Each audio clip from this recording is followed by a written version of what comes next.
Sairam students. Today's literature class is a continuation of our last class. In our last class, we had studied the poem, the ball poem, and line by line explanation was given to you all. Today's class, we will be covering up the literary devices used in the poem. But before we proceed further, students, just a short recap of what we did in our last class. Basically, the poet John Berryman, he is standing very close to a boy who is playing with his ball. And while he was playing, the ball slipped off his hand, went down the street directly into the river. Now the boy is very sad. Why? Because along with the ball, it's his memories attached to the ball which have also gone away from him.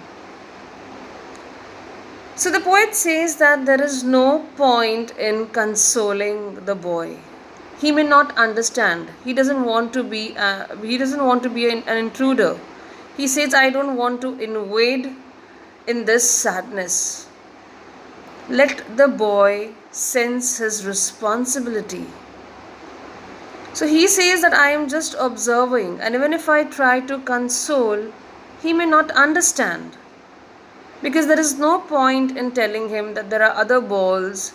He can buy a new ball. But because with the new ball, he cannot buy the memories that were attached to the old ball. So he says that I just left the boy to himself. Then he says that, today it's just a ball. Tomorrow it can be something big.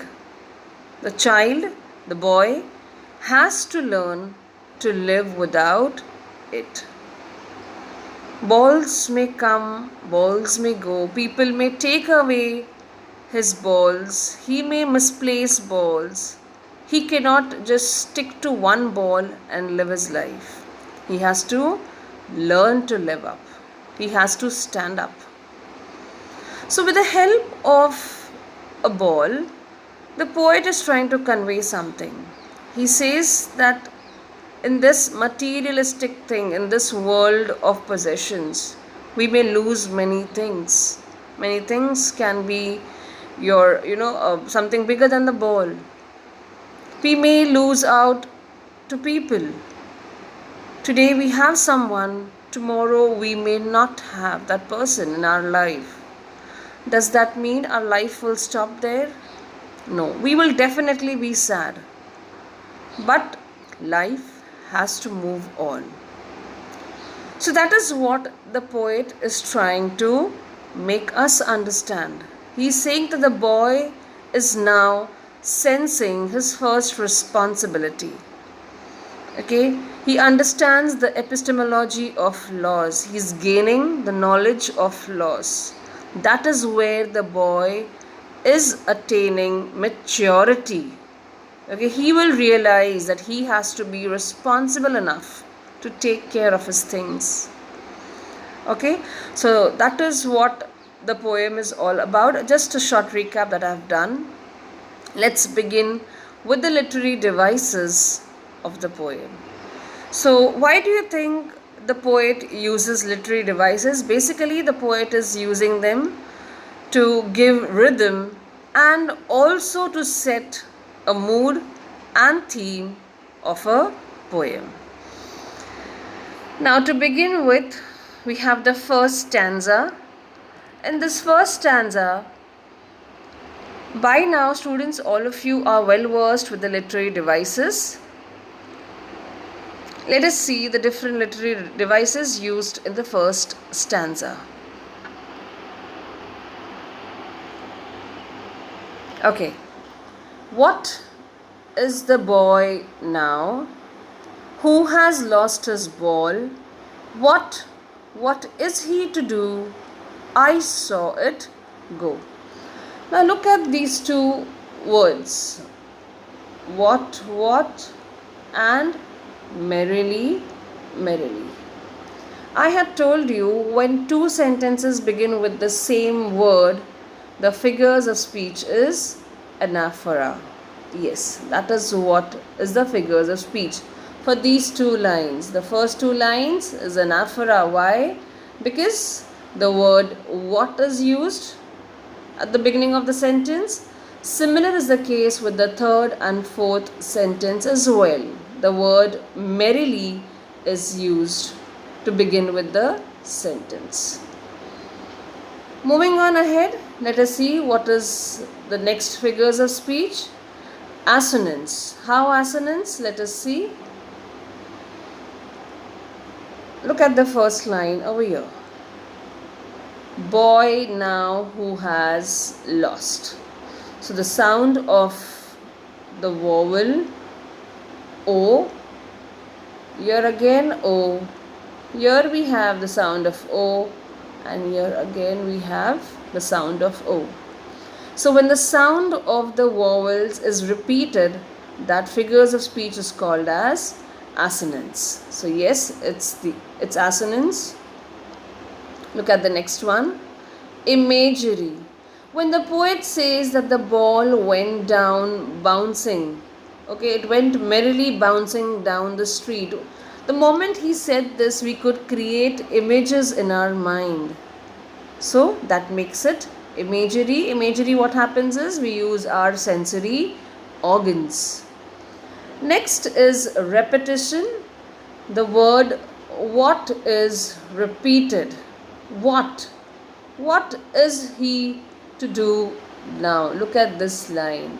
What is he to do now? So the word what is repeated twice for better poetic effect. Look at this sentence, merrily bouncing. Now merrily bouncing, merrily is basically, a person can be happy. Merrily means happy. So merrily bouncing, this is given to an inanimate object, ball. Okay, so when a human quality is given to an inanimate object, that makes it a personification. So the next line, that's merrily bouncing down the street, is a personification. So I hope students, I am clear with the figures of speech of the first stanza. We have anaphora, assonance, imagery, repetition, and personification. Clear? Let's proceed further. This is the second stanza. Let's see the figures of speech. Now, we have two figures of speech. Let me explain them to you. The first one is transferred epithet. Now, what's a transferred epithet? Epithet means an adjective. So, when an adjective is shifted from one person to another, okay, now here ideally it's the boy who is in grief, right? Okay, this adjective should have come here. The boy was shaking. It's not the grief that was shaking. Clear? So when an adjective is transferred from one person to another, this is not a person, students, but another word in the same line, that figures of speech is called as transferred epithet. Let us see the explanation part. An ultimate shaking grief fixes the boy. Okay, the poet intensifies the boy's sadness by using the adjective shaking to describe his grief.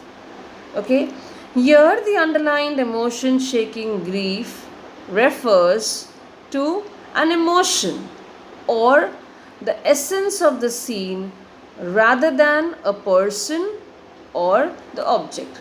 Let us come back. So like I told you, this particular line, I'm sorry, this particular line, okay, this is the adjective. Ideally it should have been here, okay, instead it is used over here. So the adjective is transferred from one word to another. Clear? Moving on to the next figures of speech, that is symbolism. Now what is symbolism? Pay attention to these two lines. All his young days, his ball went. Now, what is symbolism? Basically, the poet has used the loss of the ball to symbolize the loss of innocence, okay, and attainment of responsibility, attainment of maturity. Clear? When the boy misplaces his ball, okay, when the ball is lost, that is when he realizes his responsibility. So from innocence he has attained maturity, and this is the core idea of the poem, which is very clearly and very nicely explained with the help of symbolism. Clear?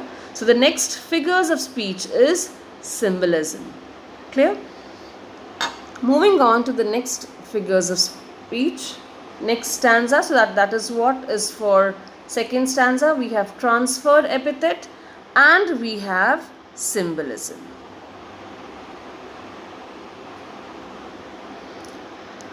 The third stanza, students. Okay, we have alliteration. Balls will be lost always, little boy. So,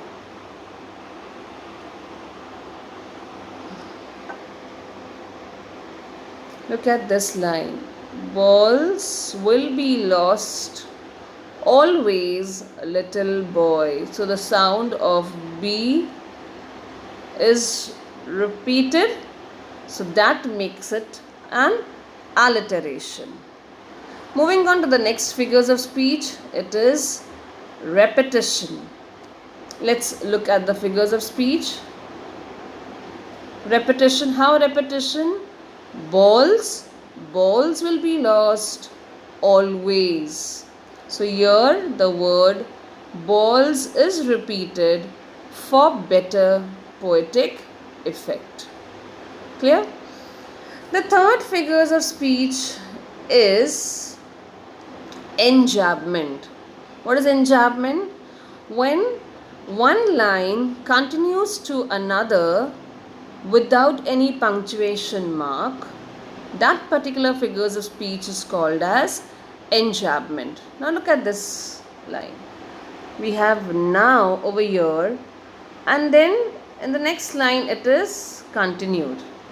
Now he senses his first responsibility.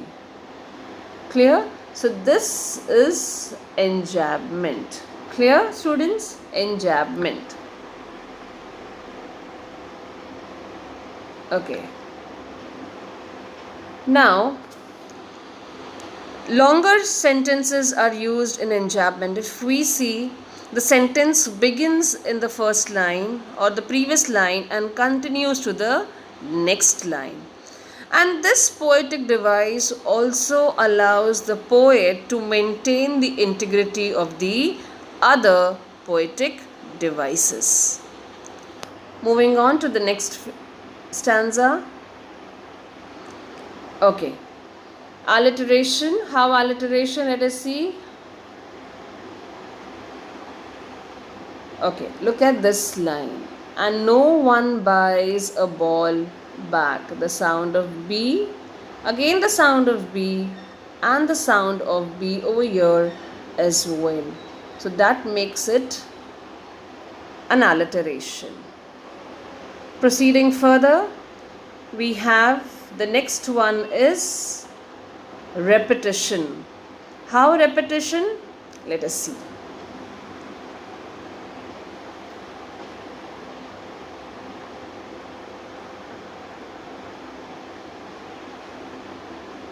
Look at this. How to stand up, how to stand up. So these two lines, okay, how to stand up is repeated. So that makes it a repetition. Clear? And then look at this line. Knowing what every man must know one day. Look at this line. Knowing what every man must one day know.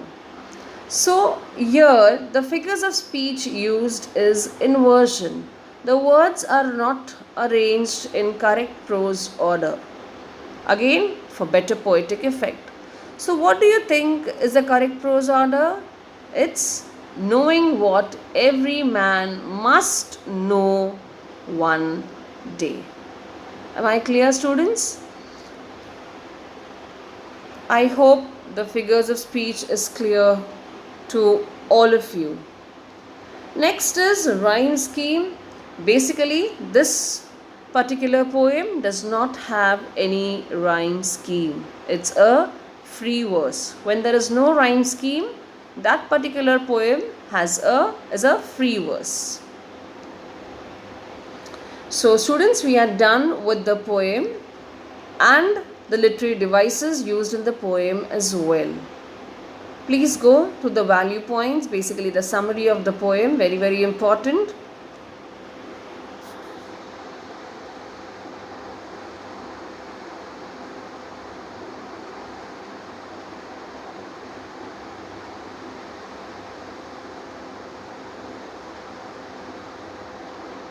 So yes, the poet says that, or he wants to say that the boy will learn the toughest lesson of life. And what is that?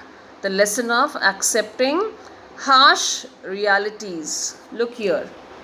The poet wants to say that the boy will now learn the toughest lesson of life. And what is the toughest lesson? Of accepting the harsh realities that one day we will lose our loved ones and loved things. Clear? That is what he wants to convey through the poem, Ball Poem. I hope students, the poem and the literary devices used in the poem are very clear to all of you. Now students, along with this video link, there is another link that follows. Click on the link and answer the questions given.